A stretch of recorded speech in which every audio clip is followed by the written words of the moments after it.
Bismillahirrahmanirrahim. Assalamualaikum warahmatullahi wabarakatuh.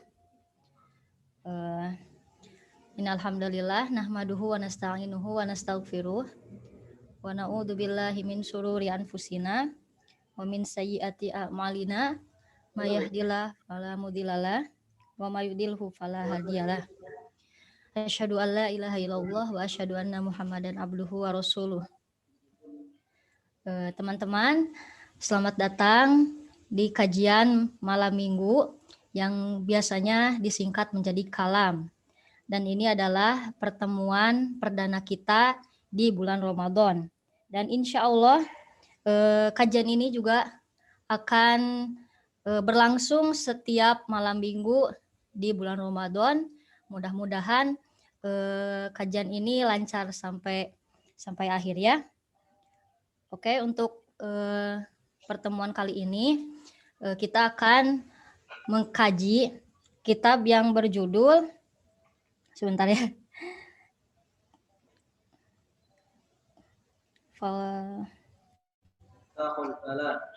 Kita gimana? Miftahul Falah fi Fadhailin Nikah. Mohon maaf ya. Kitabul Falah fi Fadhailin Nikah. Jujur ya, saya sendiri suka dengan nama kitabnya karena ada nama anak pertama saya di sana ya, namanya Falah. Oke. Dan kebetulan untuk acara ini diselenggarakan oleh alumni CSS Muara Winsa 2014 dan media partnernya ada Santri Empowerment Project dan Sentra Kajian Pribadi Nabi. Lalu juga ada alumni PBSB, gitu ya. Dan yang akan mengkaji kitab ini adalah Ustadz Ahmad Ainul Yakin, LC MAG atau biasa saya sendiri menyapanya Ustadz Ain. Beliau adalah pengasuh Pondok Pesantren Tafsir Hadis Sohihuddin Prapen Surabaya. Oke, langsung saja ya. Mari kita buka pertemuan kali ini dengan bacaan basmalah. Bismillahirrahmanirrahim.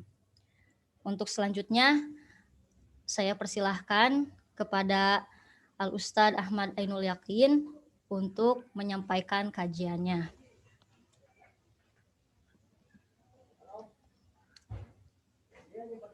Alhamdulillah, salatu wassalamu ala Rasulillah alihi wa sahbihi wa man wala.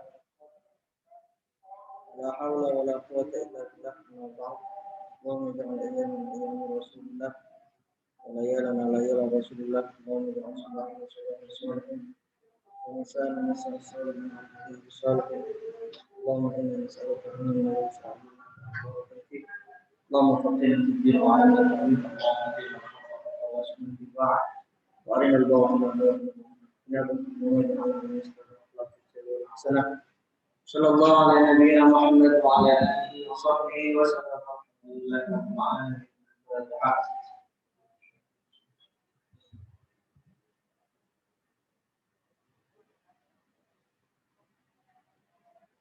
Sebelumnya suara saya sudah terdengar baik, teman-teman yang di Zoom? Kurang jelas sedikit Ustaz, masih agak lirih. Gimana? Suara saya sudah terdengar?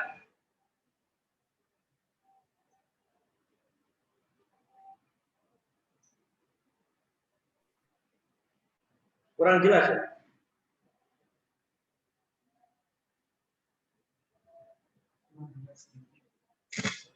Lagi sudah jelas? Kurang jelas Ustaz. Kurang jelas? Iya Ustaz, kurang jernih dan kurang keras gitu Ustaz.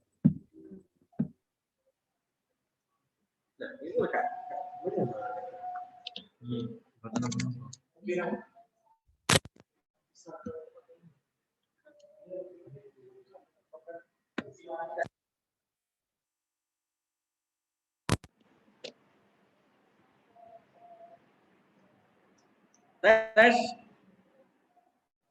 Kurang jelas gimana? Masih kurang jelas?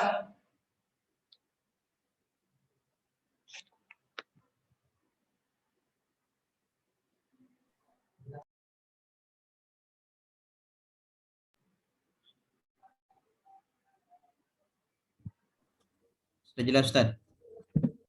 Sudah jelas ya? Mohon karena memang nanti belum jelas di interupsi. Baik. Kalam kali ini kajian malam minggu kita membahas kitab Miftahul Falah fi Thalabul Ilm. Ini kitab yang sangat tipis ya, 37 halaman. Karangan Al-Habib Abdurrahman Ibnu Syekh Al-Abbas. Semoga kitabnya tipis, kecil, bisa kita khatamkan dan bisa banyak manfaatnya untuk kita. Insya Allah kitabnya akan dibacakan oleh Mbak Amira. Tampilkan sih, di ini, ya. Mungkin kalau admin bisa menampilkan, kalau ditampilkan saja. Admin ditampilkan kitabnya.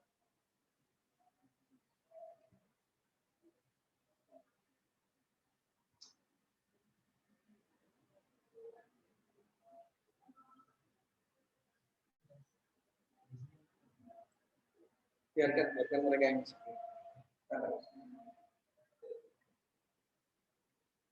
kalau mau di share screen silakan admin ya.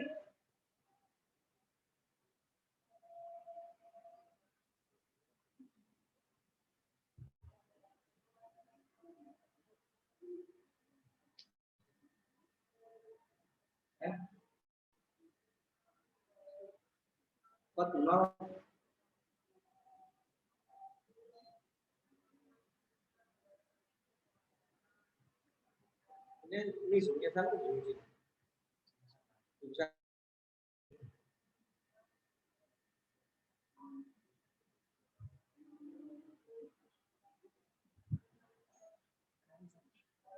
Ini jelas kalau misalnya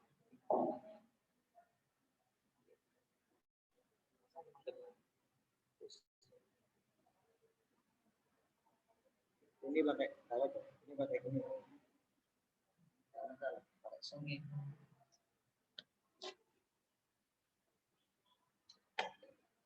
Bismillahirrahmanirrahim. Muqaddimah wa ma tawfiqi illa billah wa la hawla wa la quwwata illa billah. Alhamdulillahilladzi ja'ala hikmatan rahmatan lil 'alamin. Wassalatu wassalamu ala sayyidina Muhammad sayyidil anbiya'i wal mursalin wa ala alihi wa sahbihi ajma'in. Sallallahu wa sallam da'iman wa da'iman ila yaumil amma ba'd. فيقول فالقول الله تعالى قد سألني بعض المعرفين فأسحبه الله تعالى بفضله وكرمه بالإحسان والمنن أن أعمل مختصرا في فضائل الإنسان مشتملا على شواهد الكتاب والسنة وأقوال السلف الصالح والفقهاء الورعين رضوان الله تعالى عليهم أجمعين. فباشرت الإجابة على ذلك وإن كنت لست أهلا بذلك والله أعلم بما هنالك. فسميته مفتاح الفلاح في فضائل النكاح وهو يحتوي على كلمات موجزات في بيان السبيل الذي شرعه تعالى لحفظ الأنساب وعمارة القوم وهو النكاح أو الزواج فهو سفر وهو حالة الإسلام وهو إحسان للجوارح والزواج أو النكاح طريق العفة ومتاع للحياة وهو آية من آيات الله عز وجل كما أخبر تعالى في كتاب العزيز Bismillahirrahmanirrahim. Wamin ayatihi an khalaqa lakum min anfusikum azwajan litaskunu ilayha wa ja'ala bainakum mawaddatan wa rahmah. Inna fi dzalika laayatin liqaumin yatafakkarun. Ja'alallahu ta'ala khalisan liwajhihi al-karim wa nafi'an likulli man arada an yasma'ahu. Fasababat min qawli jannatin na'im wa nadhari ila wajhihi al-karim. Innahu ala ma yasha'u qadir wa bil ijabati jadir. Amin. Baik. Al-Habib Abdurrahman bin Syekh Al-Attas mengarang kitab ini, yaitu kitab Miftahul Falaq fi Fadhailin Nikah, itu karena permintaan. Jadi kita akan tahu sebuah kitab itu ditulis atau dikarang ketika kita membaca muqaddimah atau pendahuluan. Kebiasaan teman-teman itu, terlebih orang Indonesia, itu kalau baca buku langsung ke intinya, bukan ke pendahuluan kata pengantar. Karena apa? Sebetulnya kalau kita baca kata pengantar itu setidaknya kita sudah tahu separuh isi buku itu. Makanya kalau baca buku atau baca kitab, baca dulu pendahuluan. Maka insya Allah separuh. Apa ya? Ini dimatikan. Jadi pesan saya, kalau baca buku apapun itu, kitab apapun itu, baca muqaddimahnya dulu, baca pendahuluan atau baca kata pengantar. Karena apa? Karena dengan membaca kata pengantar atau pendahuluan itu, kita akan mengetahui setidaknya, sudah mengetahui setengah atau separuh dari isi buku itu. Yang pertama, Habib Abdurrahman di sini menulis buku ini karena permintaan jamaah atau permintaan murid-murid beliau, santri-santri beliau menulis tentang nikah.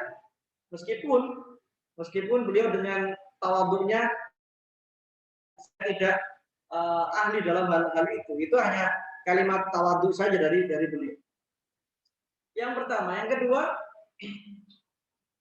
tadi juga dibaca dalam muqaddimah itu ya, bahwasanya buku ini tentang fadhailun nikah, tentang motivasi-motivasi keutamaan menikah.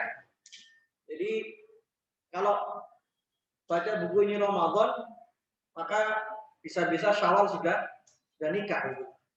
Karena saking banyak keutamaan-keutamanya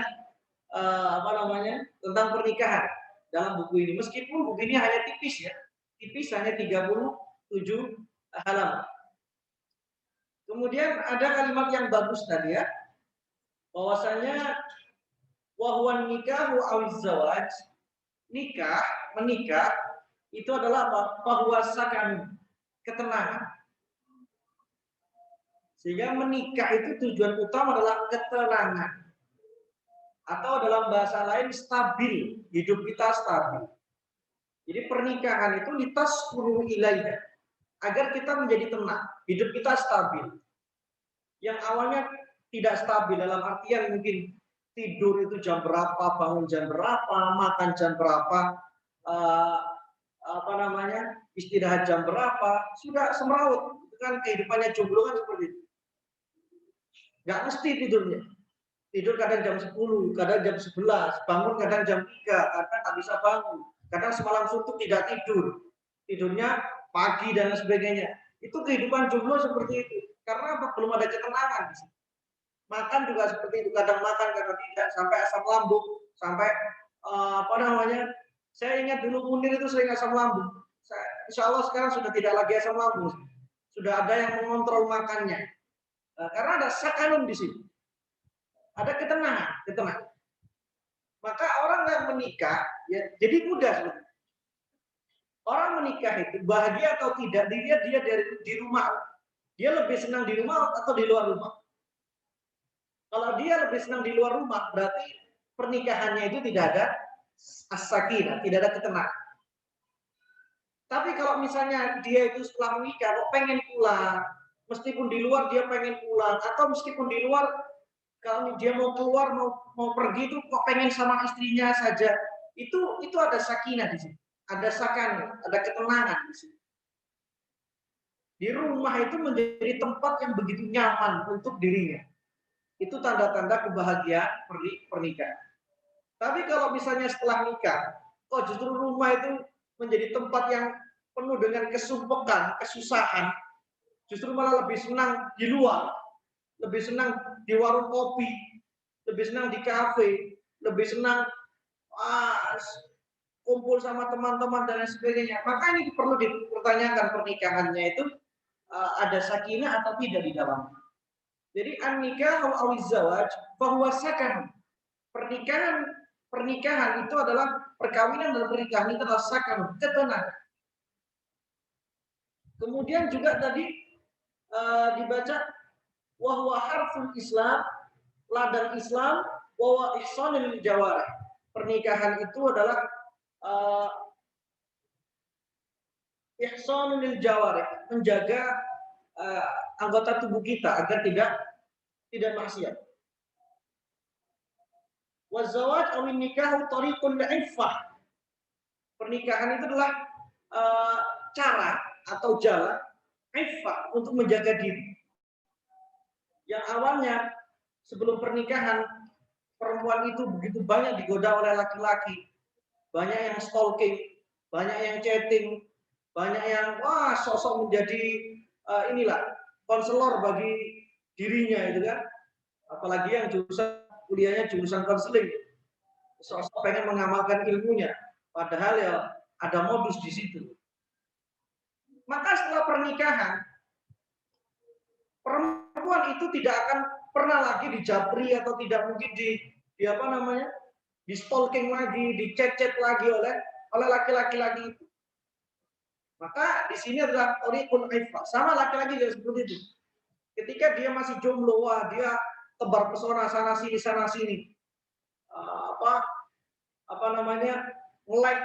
Nge-like sana, nge-like sini, nge-like akun sudah akun dia nge-like itu sudah nge-like itu maksudnya itu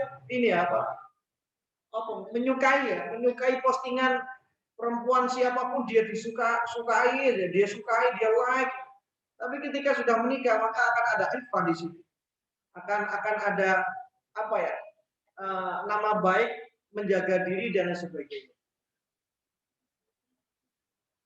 Wa mata'un lil hayat. Pernikahan itu mata'un. Kenikmatan hidup. Maka tidak ada ibadah yang nikmat kecuali pernikahan. Jadi satu-satunya ibadah yang nikmat itu ya pernikahan, hubungan suami istri yang sah. Kalau dalam bahasa fikih itu ya jima. Itu ibadah yang enak. Selain itu nggak enak ibadah. Jangan bilang sholat tarawih enak. Belgedes. Kamu 20 rakaat imamnya agak panjang dikit, agak lambat dikit saja sudah di list imamnya.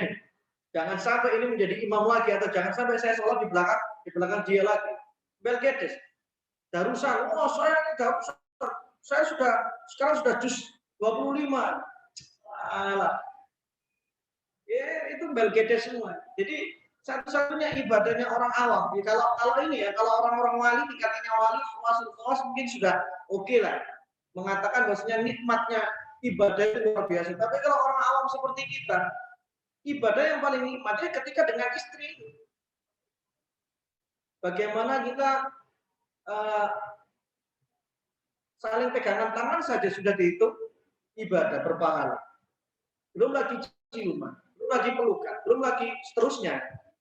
Nah itu ibadahnya luar biasa, dan itu ibadah yang paling nikmat. Satu-satunya ibadah yang nikmat ya pernikahan itu, hubungan suami istri yang sah. Makanya orang yang sudah menikah dengan orang yang belum menikah itu beda sekali pahalanya. Beda sekali pahalanya. Nah, nikah itu mata'un lil hayat. Ayat Al-Quran wa min ayati, ini ayat yang paling banyak disikir ya, dibaca dalam pernikahan, dalam sambutan-sambutan pernikahan dan lain sebagainya.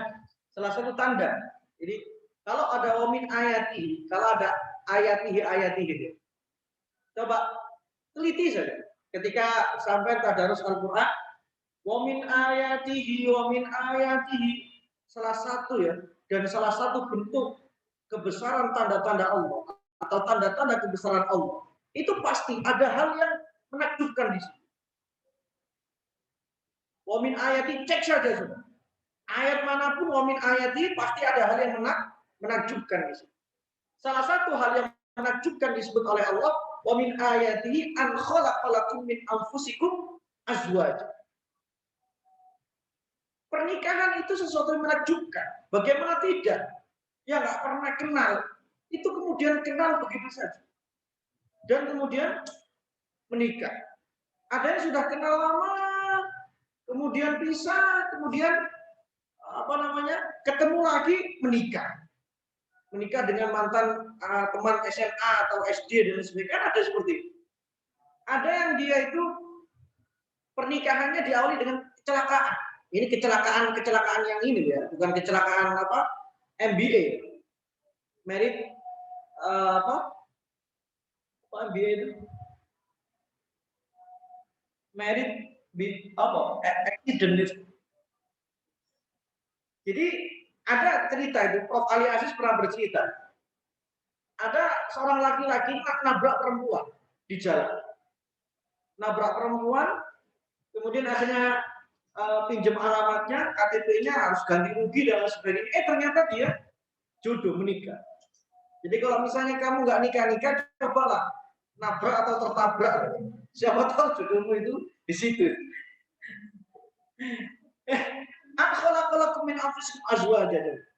Ada lagi pernikahan yang dia itu beda suku.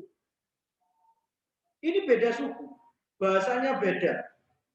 Tiba-tiba menikah. Ini kan luar biasa. Ada lagi beda negara.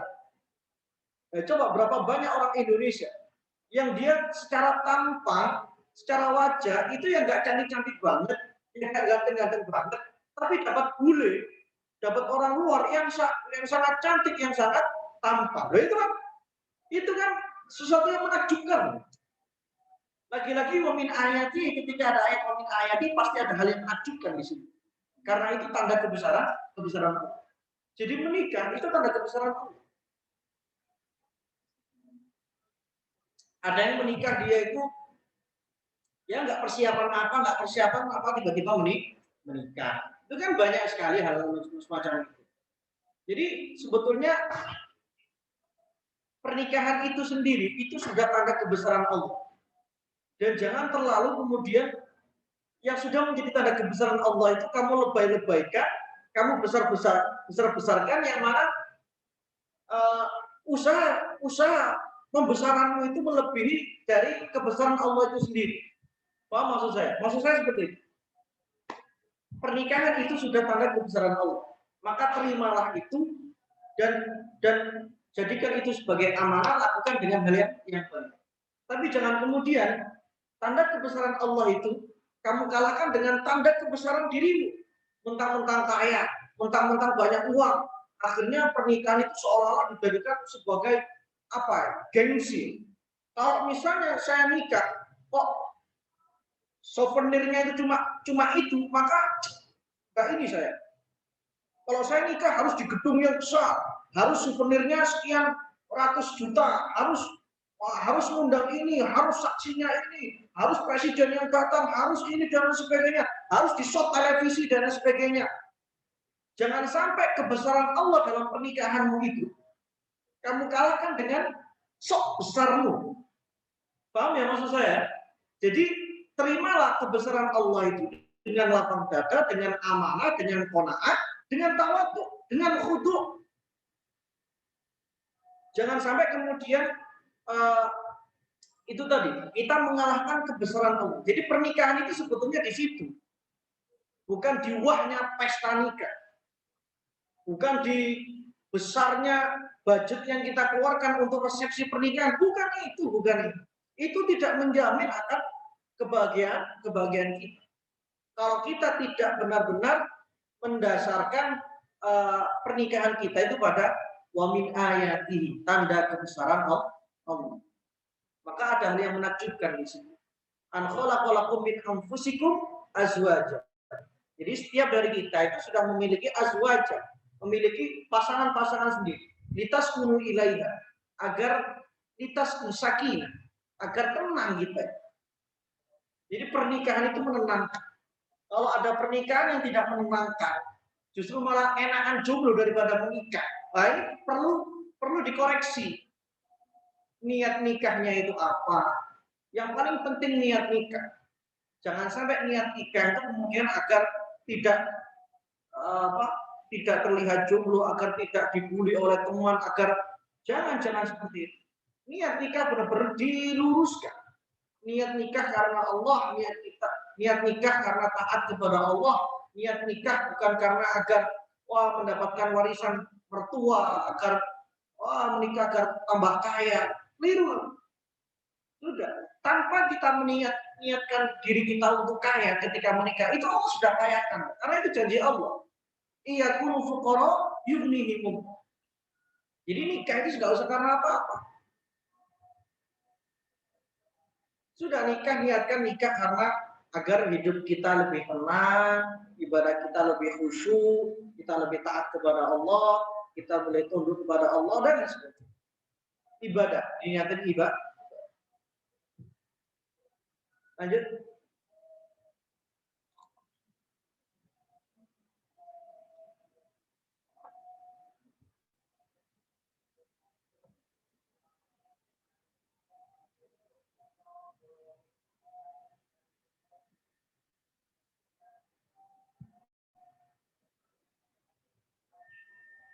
Wahyu lewat zawadi wanita. Zawadi bilfatih ismul masdar minal fi'l. Zawaja yuzawwiju. Mithlu salama yusallimu salaman wa karama yukallimu kalaman. Wa yajuzu zawaj bilfatih Ziwaj. wa yajuzu ziwaj bilfatih ala annahu biwadil mufa'al. Li'annahu la yakunu illa bi'ithnain. Ya, jadi kan nikah maksudnya. Jadi zawaj, kata-kata zawaj atau zawwaja yuzawwiju itu pasti ada dua pasang di sini. Jadi ada bab mufa'ala, ya, musyarakah. Ada dua orang di situ. Jadi tidak mungkin pernikahan itu hanya satu orang saja. Lu nikah sama siapa kan? Cuma sendirian saja. Namanya pernikahan itu atau zawaj atau nikah itu pasti dilakukan dua orang. Lanjut. وفي القاموس المحيط زوج امرأة أي أنكره إياها ويقال زوجه بامرأة على معنى قرأه بها قيل وإنه في سورة السور بسم الله الرحمن الرحيم فزوجناه في حور العين قال البيضاوي أي وقربناه به ولذلك حجي بالباب وزواج بعضهما بزوجه طالق أحدهما الأخرى وتزوج بامرأة نكحها وتزوج وازدوج بمعنى زواج والزواج اسم مصدر من تزوج والزوج خلاف الفرد الزوج خلاف الفرد يقال زوج أو فرد والزوج كل واحد معه آخر من جنسه والشرط يكون له الجنس كالرب واليابس والذكر والأنثى والحر والمر وفي التنزيل العزيز بسم الله الرحمن الرحيم قل نحمل فيها من كل زوج اثنين وكان الحسن يقول في قوله عز وجل ومن كل شيء خلقنا زوجين لعلكم تذكرون قال السماء زوج والأرض زوج والشتاء زوج والصيف زوج والليل زوج والنهار زوج زوج المرأة بعلها وزوج الرجل امرأته. Nah, kata-kata zawaj atau zawwaja yuzawwiju yang artinya nikah ya, atau pasangan. Zauj itu adalah pasangan. Maka setiap dari kita atau setiap sesuatu itu berpasang-pasang. Namanya pasangan itu lawannya. Jadi seperti langit lawannya bumi, hitam ada putih, besar ada kecil, dan lain sebagainya. Jadi zauj atau zawaj itu adalah maknanya khalaqu ahaduhuma. Jadi campur, menjadi campur. Jadi zauj, zawaj berarti aku kamu menjadi kita, seperti itu. Jadi tidak ada lagi aku, tidak ada lagi kamu. Jadi kita. Jadi melebur menjadi satu. Qoronahu disatukan oleh Allah Subhanahu. Maka yang menikah itu yang paling bagus ya terus bersama-sama. Dan az-zauj khilaful fard. Zauj itu pasangan itu atau sepasang itu berbeda dengan atau lawannya dari al-fard, sendirian. Jadi kalau sendirian dia disebut fard. Tapi kalau sudah zawaj dia sudah bersama yang lain. Itu makna secara bahasa. Seperti asyita zauj as-sayf. Jadi pasangannya musim dingin itu ya musim panas. Al-lail zaujun nahar. Jadi malam pasangannya siang. Dan Allah Subhanahu wa taala itu wa min kulli syai'in khalaqna zawjayn. Jadi setiap sesuatu itu kami ciptakan kata Allah Subhanahu wa taala sepasang. Kemudian juga tadi qul nahmil fiha min kulli zawjayn itsnain. Itu perintah Allah Subhanahu wa taala kepada Nabi Nuh ketika banjir mau datang. Nabi Nuh diperintahkan oleh Allah untuk membawa hewan-hewan. Setiap hewan itu satu pasang, cowok cewek. Misalnya kayak kucing cowok cewek suruh masuk, gajah cowok cewek suruh masuk ke perahunya Nabi Nuh alaihissalam. Zaujul mar'ah ay ba'luha. Jadi berarti ya suaminya perempuan itu ya berarti ya suaminya. Zauj itu bermakna suami. Sama dengan istri itu juga zauj tanpa memakai zaujah. Jadi zaujah itu bahasa kontemporer. Tapi kalau bahasa Arab yang lama, yang awal, yang dulu itu zauj, tetap zauj. Jadi zaujun itu untuk suami atau untuk istri. Jadi istri mengatakan zauji, suamiku.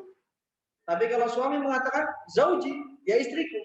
Tanpa menggunakan tak marbutoh, zaujati. Tidak. Justru bahasa Al-Quran itu zauji, zaujun. Meskipun itu untuk istri, tanpa tak marbutoh.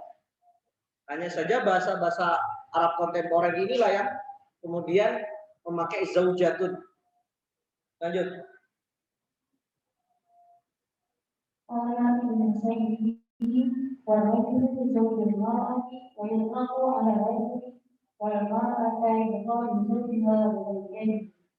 وأباح الأسمع بالهاد وزعم المسائل عن الغازي بالإيمان أنه سمع الذي أبي غيرها والكلام بالهاد ألا ترى أن القرآن جاء بالتذكير اسكن أنت وزوجك الجنة.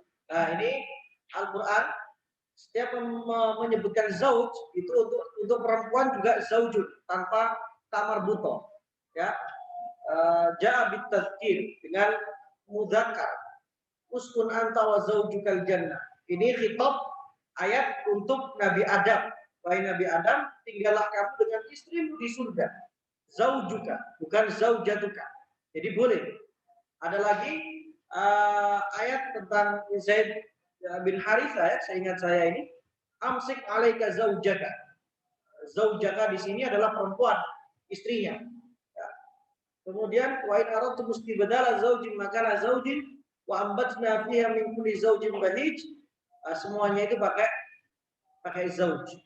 Kemudian wa huma zaujan. Jadi sepasang itu adalah zaujan. Itu untuk dua orang. Zauj itu satu orang. Jadi kalau yang benar itu huma zaujani, bukan huma zaujun, tapi huma zaujani. Terus Qala Ibnu Sayyid az-zawj alladzi lahu qarin. Zauj itu adalah yang mempunyai teman. Wa zauj al-itsnan. Sepasang itu ada 2 orang. Jadi zauj itu 2 orang, suami atau istri. Terus coba ke bawah, di scroll ke bawah.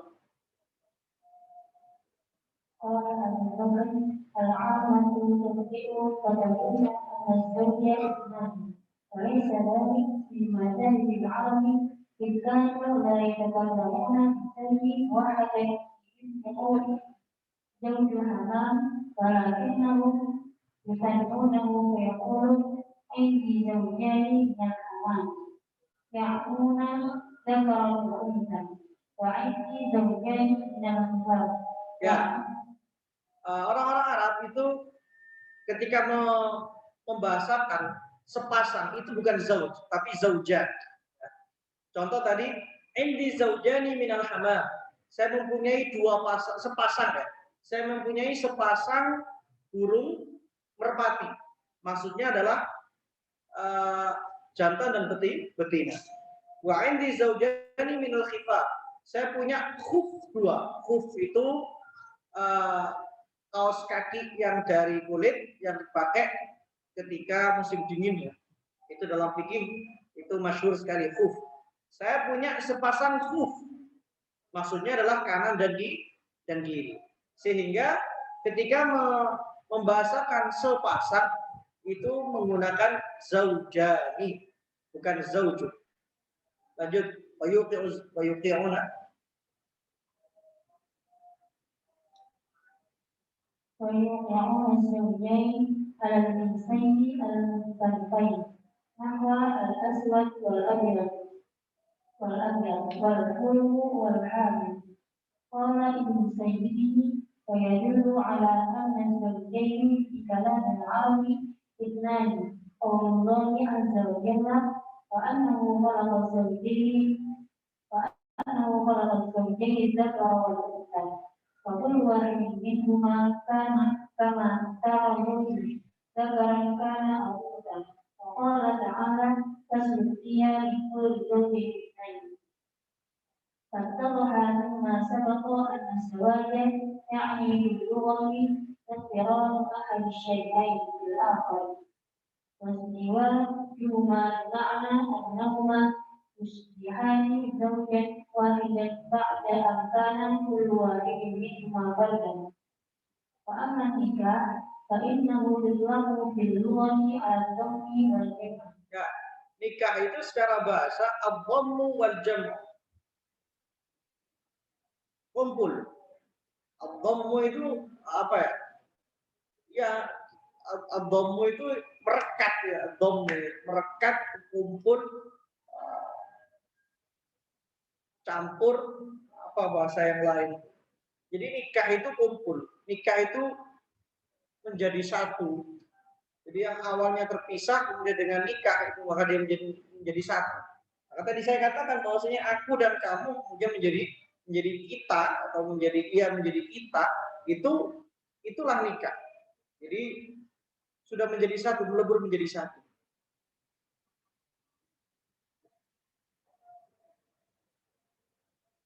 Lanjut. Ini masih arti ya, makna nikah, makna zauj secara bahasa. Lanjut, bawah. وقالوا كما فعل الإشكال إذا تغير فالضم بعضها إلى بعض. يقال نكح المطر الأرض إذا اختلط في كرامة. Seperti tanakah fil asjar. Jadi tamayalat wa dhamma ba'dha ila ba'd. Jadi pohon itu kan tamayalat, sudah apa ya? Antara satu pohon dengan pohon yang lain itu sudah saling gabung, menyatu satu sama lain. Dengan ranting-rantingnya, dengan daunnya sudah campur jadi satu sama lain. Pohon satu dengan pohon yang lainnya. Karena mungkin rantingnya dia sedikit ke kanan, kemudian yang sebelahnya lagi rantingnya sedikit ke kiri sehingga sudah menyatu menjadi satu. Nah, itu namanya tanakah il asjar. Kemudian nakahal mataru al ardo. Bagaimana hujan itu jatuh kepada bumi. Maksudnya apa? Ikhtalafah, campur, sudah tercampur dengan dengan pasir. Ketika air hujan jatuh ke bumi, maka air itu tercampur dengan pasir, dengan debu, dengan apapun yang ada di bumi. Maka itulah nikah. Maksudnya nikah ini seperti itu. Sudah campur sudah nggak ada lagi aku nggak ada, kamu nggak ada. Sudah menjadi kita. Lanjut.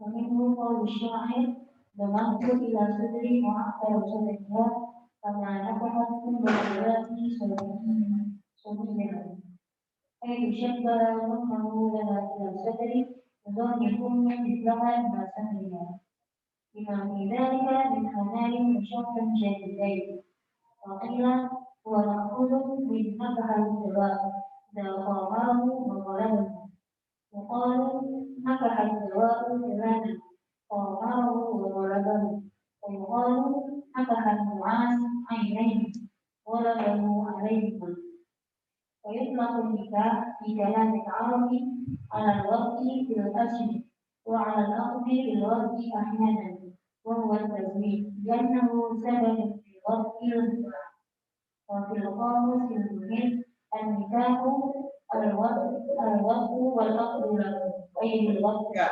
nikah dalam kalam orang-orang Arab itu berarti al-waqtu ya. Waktu itu apa? Waktu itu senggama. Waktu itu senggama. Jadi bersetubuh, itu namanya waktu.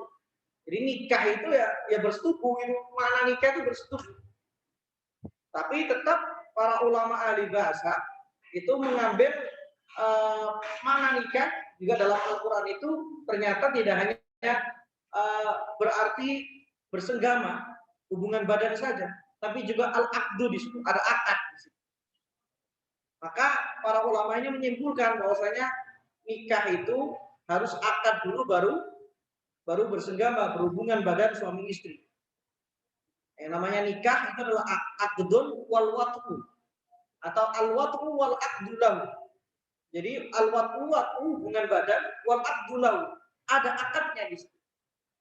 Tidak hanya kemudian hubungan badan, tidak. Makanya kalau dalam bahasa kita kawin sama nikah itu kan dibedakan. Kalau kawin itu kan pokoknya hubungan badan itu kawin, hewan itu kawin. Tapi kalau nikah itu ada aturannya. Ada akdun nikah di situ, ada ikrar janji suci di situ, ada ijab qabul, ada saksi, ada wali, ada doa dan lain sebagainya. Itu baru nikah. Makanya dalam bahasa kita itu nikah sama kawin itu dibedakan, meskipun sebetulnya perkawinan sama pernikahan itu maknanya sama. Tapi itu tadi, kalau perkawinan itu seakan-akan maknanya itu terlalu kasar sehingga siapapun bahkan hewan pun itu kawin. Tapi kalau nikah itu untuk manusia, agar membedakan antara kita dengan hewan. Yang mana kalau manusia sebelum hubungan badan itu diawali dengan akad dulu, diawali dengan janji suci dulu, diawali dengan ijab qabul dulu, baru kemudian itu berhubungan badan. Tapi kalau hewan dia sudah kawin-kawin saja tanpa ada akad atau apa. Maka ini untuk membedakan kita dengan hewan. Maka penting bahwasanya benar sekali ketika ulama-ulama kita atau orang-orang tua zaman dulu itu membedakan antara kawin dengan nikah. Meskipun secara umum juga sama saja sih, sama saja. Tapi ala kulli hal nikah itu maknanya, nikah itu adalah maknanya yaitu tadi hubungan badan dan juga akad. Maka orang yang boleh berhubungan badan maka dia harus diawali dengan akad terlebih dahulu. Nah, itu namanya nikah. Ya, lanjut. وقد أكثر القرآن باستعمال لفظ النكاح معنى العقد ومن ذلك قوله تعالى ولا تعزموا عقدة النكاح حتى يبلغ الكتاب أجله وقوله عز من قائل ولا تنكحوا المشركات حتى يؤمنوا ولا أمة مؤمنة خير من مشركة ولو أعجبتكم ولا تنكحوا المشركين حتى يؤمنوا ولا عبد مؤمن خير من مشرك ولو أعجبكم وقوله عز وجل يا أيها الذين آمنوا إذا نكحتم المؤمنات ثم طلقتموهن من قبل أن تمسوهن فما لكم عليهن من عدة تعتدونها فمتعوهن وسرحوهن سراحا جميلا وقوله تعالى قال إني أريد أن أنكح إحدى ابنتي هاتين على أن تأجرني ثمانية حجج وقوله تعالى وإن خفتم ألا تقسطوا في اليتامى فانكحوا ما طاب لكم من النساء مثنى وثلاث ورباع. Ya, itu semua nikah yang artinya akad, tidak hanya al-waqtu atau hubungan badan saja. Jadi Al-Quran membicarakan tentang nikah itu ada yang akad di sini.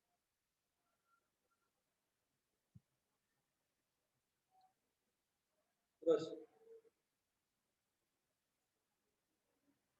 الزواج والزوجية الزوجية سنة من سنن الله تعالى في الخلق والتكوين وهي عامة ومترددة لا يشد ولا يخرج عنها عالم الإنسان ولا عالم الحيوان ولا عالم النبات. ya, az-zawjiyah itu berpasangan. Berpasangan itu merupakan sunnah Allah yang pasti adanya ya. Dan itu tidak hanya untuk manusia saja, tapi juga untuk hewan. Hewan itu juga berpasangan. Hewan punya pasangan. Sandal punya pasangan. Itu banyak sekali. Banyak sekali hal-hal yang punya pasangan, termasuk juga tumbuh-tumbuhan dan sebagainya. Wa min kulli syai'in khalaqna zawjaini la'allakum tadhakkarun. Agar kalian sadar. Jadi kalau sudah ada kalimat la'allakum tadhakkarun, agar kalian sadar, agar kalian ingat, itu ayat itu menyadarkan kita, mengingatkan kita bahwasanya kita sering ghafil, kita sering lalai, kita sering lupa terhadap hal itu. Bahwasanya Allah itu menciptakan segala sesuatu berpasang-pasangan. Jadi kalau kita kemudian suudzon kepada Allah bahwasanya wah saya ini jomblo seumur hidup, maka kita diingatkan dengan ayat-ayat ini bahwasanya wa min kulli syai'in khalaqna zawjaini la'allakum tadhakkarun. Subhanalladzi khalaqal azwaja kullaha. Maha suci Allah, ketika ada subhana dalam Al-Qur'an, ketika ada kata-kata subhana itu bisa berarti lil i'jab, untuk takjub. Untuk takjub. Kemudian subhana itu juga untuk sesuatu yang di luar nalar manusia. Kita nggak nutut. Subhanalladzi khalaqal azwaja kullaha. Maha suci Allah yang telah menciptakan semuanya itu berpasang-pasang. Mungkin kita tidak akan sadar ya, atau tidak bisa nalar kita menerima bahwasanya ada orang yang mohon maaf sekali, dia kekurangan secara fisik, tapi ternyata dia menemukan jodohnya. Dia menikah juga dengan orang. Bahkan ada yang dia itu tua tapi menikah dengan yang muda. Itu kan macam-macam. Maka itu subhanallah. Jadi di luar nalar kita.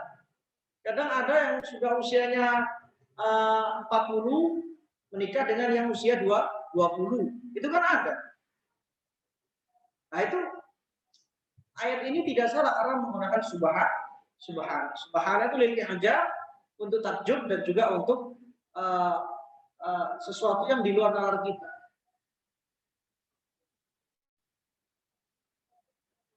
Dan ini adalah uslub gaya bahasa yang sudah dipilih oleh Allah Subhanahu wa taala, wa yal uslubul ladzi ikhtarahu Allah litawalud wat takatsur wa istimraril hayat. Ini merupakan bahasa yang sudah dipilih oleh Allah untuk apa? Untuk meneruskan kehidupan ini, untuk beranak pinak, untuk semakin banyak nanti anak cucu dan sebagainya, agar apa? Agar istimrarul hayat, agar kehidupan ini terus menerus. Karena apa? Kalau tidak ada zauj dan zaujah, kalau nggak ada suami istri, maka kehidupan tidak akan berlangsung. Makanya kenapa Fir'aun itu pintar ya. Fir'aun itu pintar. Fir'aun yang sekarang sedang saya bahas di radio Suara Muslim itu, Fir'aun itu yuzabbihuna abna'ahu wa yastahiyuna nisa'ahu. Fir'aun itu membunuh anak-anak laki-laki orang-orang Bani Israel dan membiarkan yang perempuan-perempuan saja. Kenapa? Karena Fir'aun ini tidak mau orang-orang Bani Israel ini terus berlanjut kehidupannya. Maka untuk menghentikan itu, agar semakin punah ya, semakin habis Bani Israel ini semakin habis populasinya dengan cara apa? Dengan cara menghabisi seluruh anak laki-laki. Kalau cuma yang perempuan saja yang hidup, nanti tidak mungkin ada pernikahan dan tidak akan ada kehidupan setelah, atau tidak ada generasi setelah. Jadi pinternya Fir'aun itu di situ. Yudzabihuna abna'ahum wa yastasni'u. Agar apa? Agar tidak li'alla yakun istimrar al-hayat fi Bani Israil. Agar tidak ada keberlangsungan hidup di kalangan Bani Israil. Karena saking tidak sukanya Fir'aun kepada Bani Israil. Lanjut. Bawah ayat Al-Quran seperti ini. يا أيها الإنسان إنا خلقناكم من ذكر وأنثى وجعلناكم شعوبا وقبائل لتعارفوا إن أكرمكم عند الله يتقاكم إلا Nah, ini menarik ayat ini. Dalam sosiologi itu ada konsep saling mengenal. Ya ayyuhal insanu inna khalaqnakum min dzakarin wa untha wa ja'alnakum syu'uban wa qabaila lita'arafu. Jadi Allah itu menciptakan kita, laki-laki dan perempuan, dan kemudian tidak hanya itu saja. Jadi wa ja'alnakum tidak cukup, tidak berhenti Allah menciptakan kita laki-laki dan perempuan saja, tapi juga menjadikan kita syu'uban wa qabail, bersuku-suku dan berbangsa-bangsa. Nah, tujuan Allah lita'arafu untuk saling mengenal. Jadi untuk saling memahami. Bagaimana meskipun dia orang Madura harus memahami orang Sunda. Bagaimana dia harus memahami orang Batak, orang Jawa memahami orang Batak. Bagaimana dia orang Eropa memahami orang Asia. Bagaimana dia orang Afrika memahami orang Arab dan sebagainya. Maka di sini ta'aruf untuk saling mengenal, saling memahami. Bukan kemudian kita mencari perbedaan di antara kita. Maka li ta'aruf itu kan mencari persamaan. Makanya adanya ta'aruf itu apa? Mencari persamaan, bukan mencari perbedaan. Kalau kalian ta'aruf mencari perbedaan, maka saya kasih tahu nggak jadi. Ta'aruf itu batal. Dalam artian ta'aruf itu nggak sukses. Karena apa? Mencari perbedaan. Tapi kalau ketika ta'aruf, misalnya sampai ta'aruf dengan laki-laki atau sampai ta'aruf dengan perempuan, kalau mencari titik samanya, maka insya Allah akan jadi pernikahan. Jadi lita'arufu itu adalah mencari titik persamaan untuk bisa saling memahami. Paham ya? Karena apa? Karena Allah menjadikan kita satu. Khalaqnakum min dzakarin wa untha. Sudah beda. Kemudian wa ja'alnakum syu'uban wa qabail, beda lagi. Kemudian Allah lita'arufu itu untuk menyatukan kita, untuk menyatukan perbedaan-perbedaan kita. Dengan cara apa? Dengan mencari persamaan-persamaan kita. Nah, itu lita'arufu. Makanya ta'aruf, lagi-lagi saya ingatkan, kalau ta'aruf sampean itu cari persamaan antara sampean dengan calon sampean yang sedang ta'aruf, maka insya Allah terjadi pernikahan. Tapi kalau ta'aruf mencari perbedaan, loh kok seperti ini, loh dia kok seperti ini, loh kok seperti itu, wah sepertinya nggak cocok, maka tidak akan ada. Mencari persamaan, nggak bisa mencari persamaan. Saya ingin menikah dengan orang yang satu visi, satu misi, nggak ada. Yang ada itu menikah untuk menyatukan, mempertemukan misi, visi setiap dari calon pengantin itu. Yang laki-laki visi misinya apa, yang perempuan visi misinya apa. Nah, maka ditemukanlah di situ dengan pernikahan. Jadi ada yang mengatakan saya ingin menikah dengan orang yang cocok dengan saya. Nggak bisa. Yang cocok dengan dirimu itu dirimu sendiri. Sakarep sampai yang arep lapo ya enggak. Diri sendiri. saya pengen tidur, saya pengen minum ini, saya pengen makan itu dan lain sebagainya. Itu diri sendiri, nafsu kita. Tapi kalau kita sudah dengan orang lain, tidak ada. Kemudian pengen pasangan yang cocok tidak. Jadi pernikahan itu bukan mencari yang cocok, tapi bagaimana mencocokkan dua manusia yang sebelumnya tidak cocok. Nggak mungkin cocok karena apa? Likuli roksin rokyun. Setiap kepala itu punya pandangan tersendiri. Jadi lagi-lagi pernikahan itu menyatukan, mencari persamaan sehingga bisa memahami satu sama lain. Pernikahan kalau bisa saling memahami, maka pernikahan itu langgeng. Tapi kalau pernikahan tidak bisa saling memahami, maka pernikahan itu akan gagal. Alhamdulillah. Berapa banyak orang yang sudah menikah, dia punya anak 3 dan lain sebagainya, usianya sudah 40 ternyata cerai. Alhamdulillah. Karena apa? Karena itu tadi saling memahami atau mencari titik kesamaan itu sudah tidak ada lagi dalam rumah tangga itu. Jadi tidak bisa kita mencari pasangan yang cocok dengan kita, tidak bisa. Makanya pernikahan itu pasti nanti ada tarik dan ulur. Karena apa? Karena saling mencari persamaan di situ. Saling cari ketemunya di mana kita ini. Maka tidak ada pernikahan yang mulus, itu tidak ada. Tidak ada pernikahan yang tidak ada cekcok, tidak ada. Jadi cekcok dalam rumah tangga itu biasa, tapi jangan sampai dibiasakan. Inna akramakum indallahi atqakum. Innallaha alimun khabir. Lanjut. Sudah habis? Masih ada?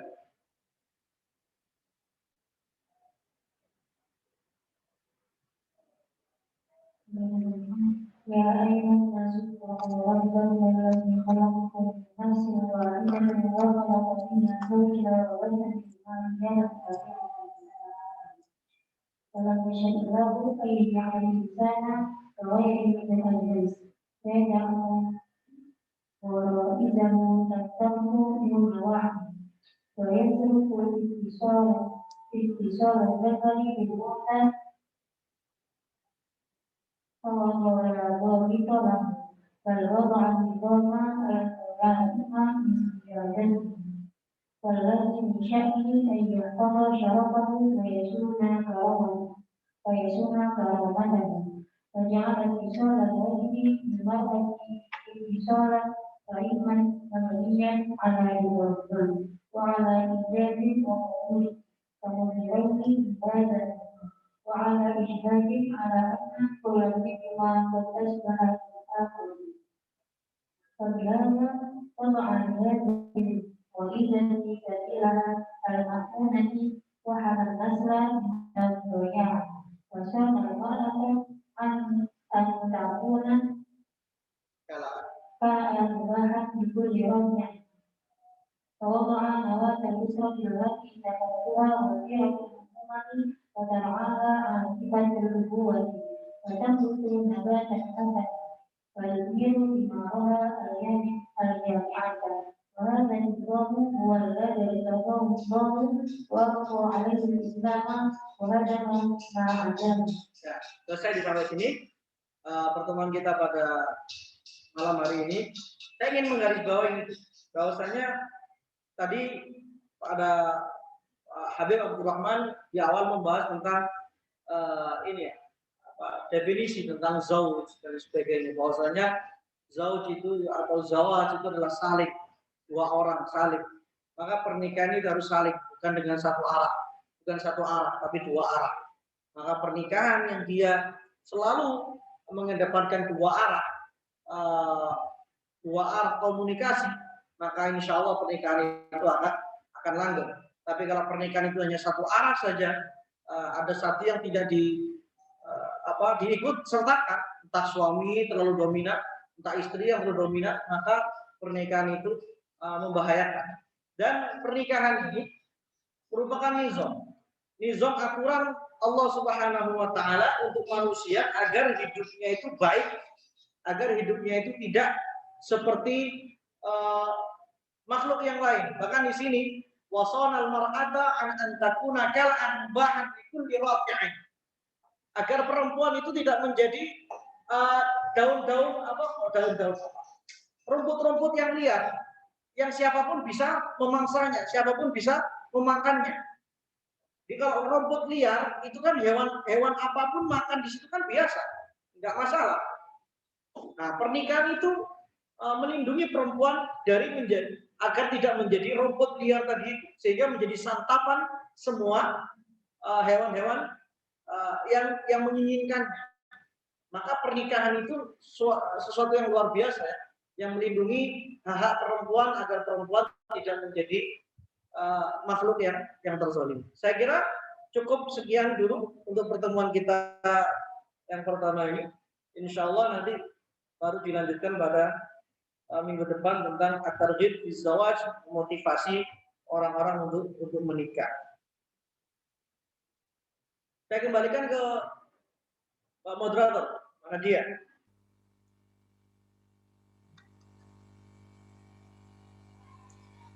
Alhamdulillah, kajian perdana di bulan Ramadan ini telah selesai. Terima kasih. Saya aturkan jazakumullah khairan kasiron kepada Ustadz yang telah menyampaikan kajiannya dan kepada teman-teman yang sudah menghadiri kajian di malam hari ini. Insya Allah ilmu yang telah kita dapatkan pada malam hari ini sangat bermanfaat. Yang ingin menikah atau yang akan menikah, oke ya. Dan tentunya buat saya juga yang sudah menikah begitu. Oke. Barangkali ada teman-teman sebelum mengakhiri pertemuan kita kali ini, ada yang ingin bertanya terlebih dahulu, mungkin bisa satu saja, bisa langsung atau via chat di Zoom boleh.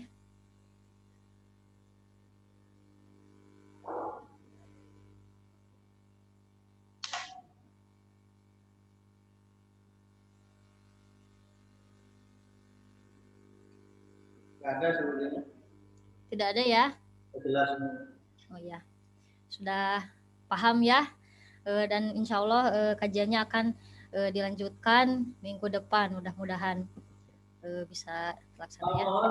Yang tadi mencatat, yang tadi benar mungkin bisa diringkas ya, jadi beberapa poin lah, entah 5 kalimat, entah 5 poin, intinya saja sekenanya saja. Mungkin bisa di-share di grup nanti biar manfaatnya bisa lebih meluas. Oke. Kalau begitu, mari kita akhiri pertemuan kita kali ini dengan mengucapkan hamdalah alhamdulillahirabbil alamin dan doa kafaratul majlis. Subhanaka Allahumma wa bihamdika asyhadu an la ilaha illa anta astaghfiruka wa atubu ilaik.